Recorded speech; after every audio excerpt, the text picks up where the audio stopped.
This Saturday slate for the NFL was really good. It was a fun one. We had an all-timer between the Texans and the Chargers down to the wire. A lot of reffing discrepancy. We'll get into it. And then Derrick Henry is just simply the greatest running back I have ever seen with my own two eyes. And it's between him and Adrian Peterson. And here's the way I break it down. Derrick Henry's the greatest running back I've ever seen in my lifetime because of his longevity. Adrian Peterson had the greatest running back season in the history of running back seasons when he ran for 2K with Christian Ponder as his starting quarterback and Percy Harvin as the wide receiver one on that team.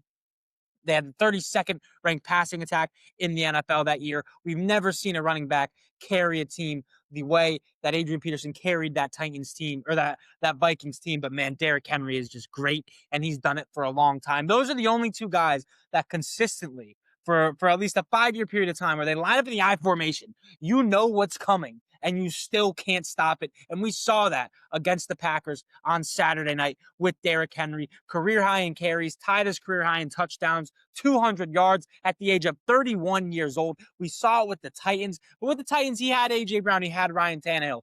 That's not Christian Ponder and Percy Harvin. So Adrian Peterson, greatest season ever, but Derrick Henry's longevity cannot be understated. He played in Tom Brady's last playoff game as a New England Patriot. Derrick Henry was playing in that game. It was a loss to the Tennessee Titans. That was in 2019, 2020, 2019. Here we are in 2025, and Derrick Henry's still running for 200 yards and 4 touchdowns in the game, 1,500 yards on the season. That's unheard of at the running back position. Derrick Henry, greatest running back I've ever seen with my own two eyes. And he was incredible again with the Baltimore Ravens. It was their season on the line. And I saw Dan Katz, Big Cat, shout out Big Cat, greatest podcast, sports podcaster in the world right now. He tweeted, "Is like, this is such a I really messed up last week game plan from the Ravens," and that's absolutely true. Derrick Henry was dominant against the Patriots.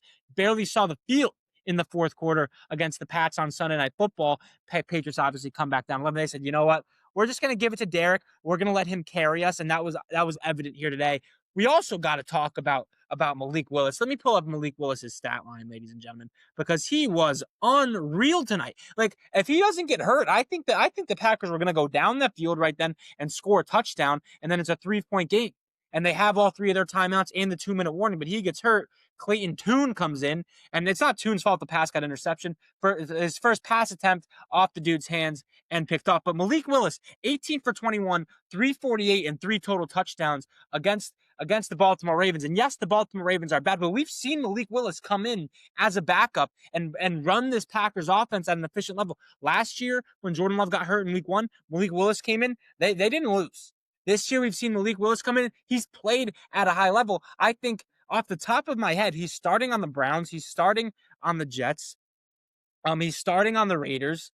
Is he starting on the Cardinals? I don't think that's crazy. I bet if we went through it, there's at least 5 teams in the NFL that Malik Willis would be a starting quarterback for. He's going to make a lot of money. His touch, his accuracy deep down the field was incredible. I did not expect that. His ability to use his legs, also did not expect that. Granted, I didn't watch him too much at Liberty, and he barely played for the Titans, but Malik Willis just made a lot of money. I think he has a legitimate chance to follow that kind of Geno Smith, Sam Darnold, Baker Mayfield arc, Daniel Jones arc, where he was the guy, starting quarterback in Tennessee, early round pick, didn't work out.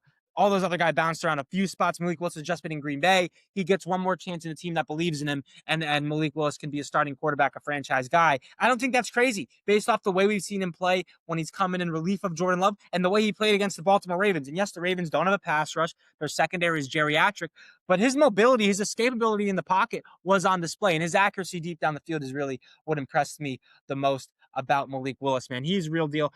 So now by the time you're listening to this, the Ravens will either be alive, more than alive, and need to win next week, or they'll be completely dead. It all rests on the hands of the Pittsburgh Steelers without DK Metcalf against one of the best defenses in the NFL. I'm excited to watch that game tomorrow. Tomorrow's games are going to be so much fun. I'm really excited. We only got 2 more weeks, but this is like the one, like week 17 is the last like real week where everybody, for the most part, is starting all their players. So much playoff implication on the line.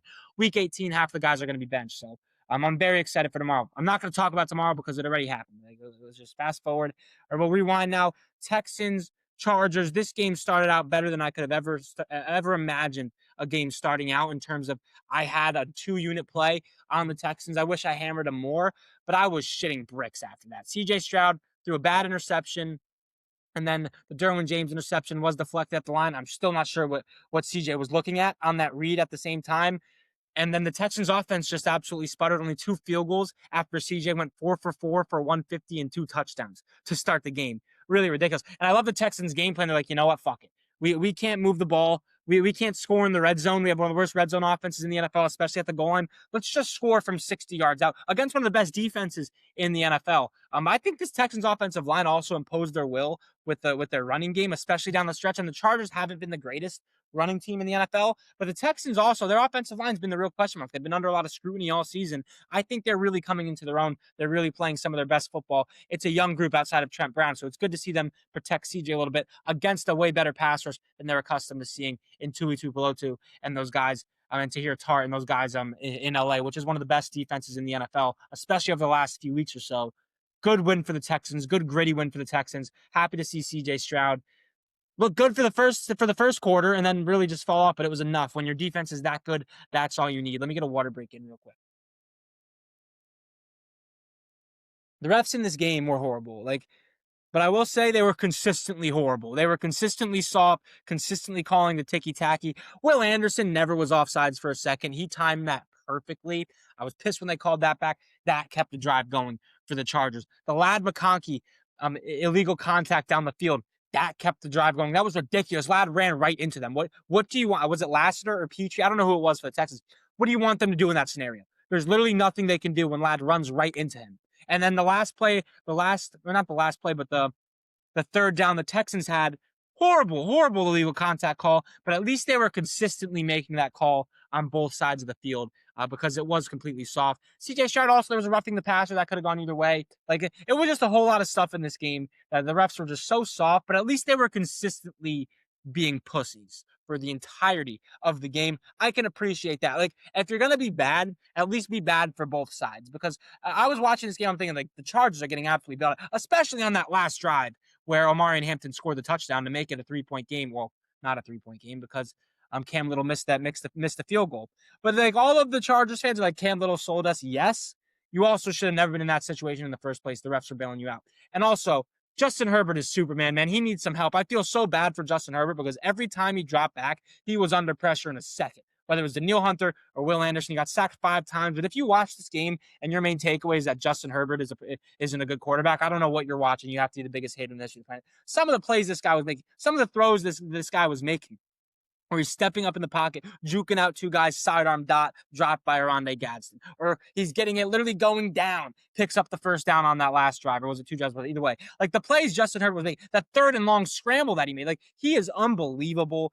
And if this Chargers offensive line was healthy, I really think this would have been the Chargers' year. But you just can't trust this O-line in the AFC that has the team with the most sacks in the NFL, that has a team like Jacksonville that's been teeing off on teams recently with their defensive line. A team like Houston that they just played, Justin Herbert was under pressure all game long. Even the Patriots, when their defense is healthy, they have a good pass rush. So it's just ridiculous how anybody can sit here and trust this Chargers team going forward because of the injuries on their offensive line. But Justin Herbert was Superman against the Texans, man. He's really incredible. He is. But he needs to play like this on a more consistent basis, I will say. Kamari Lassiter, he makes bad decisions at times that just make no sense. Kamari Lassiter dropped an interception that was right in the bucket.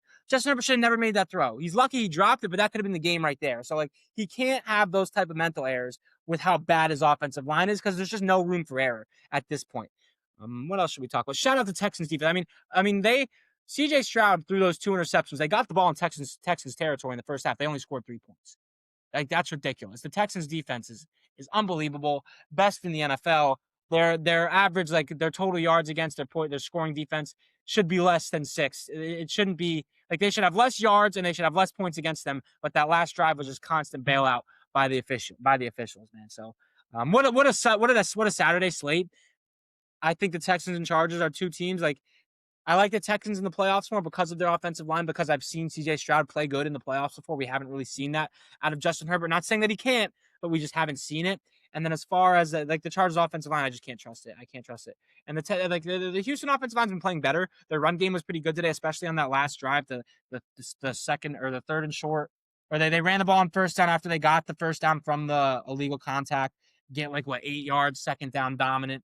physical football, pick up the first down. That was game. That was good to see out of the Texans offense. So yeah, I like the Texans. I feel like I got to look at the box score. I feel like Woody Marks or Nick Chubb or whoever the running back was. I feel like they had a good day running the ball. It seemed like they were getting 5 yards on first down every time basically, and that's what you want to do if you have an offense that can't really rely on the passing game because of your weak offensive line. Is get 5 yards on first down so you're working in second and short, third and short. The whole playbook's open. So if they can get first down runs like that, I think this offense will be a-okay, and then set them up in third and shorts where they could take those deep shots down the field because the whole playbook's open. You know what I mean? So it's so helpful to get to win those early downs. It's one of the most overlooked areas in sports. Teams that win. I want to look it up. Actually, I'm going to look it up. So on the next few podcasts, I'll see what teams win the early downs the most and how successful are those offenses, because it really just keeps everything wide open from what you could do from a play calling standpoint. And then you're in 3rd and 3. And I was thinking to myself, I mean, they gained 7 yards the first time. Okay, why not just run it again? Over the top. CJ Stroud. And yes, is like Higgins and Noel were wide open. CJ put it on the money, especially the one to Noel. He's off his back foot, pressure in his face, flick of the wrist, drops it in the bucket. So like it's in there with CJ. His decision making has really been the only thing that's kind of chilled out since his rookie year, because some of the interceptions he's thrown this season have not been good. But yeah, all right, I'll set it to myself now. Hit the subscribe button on YouTube.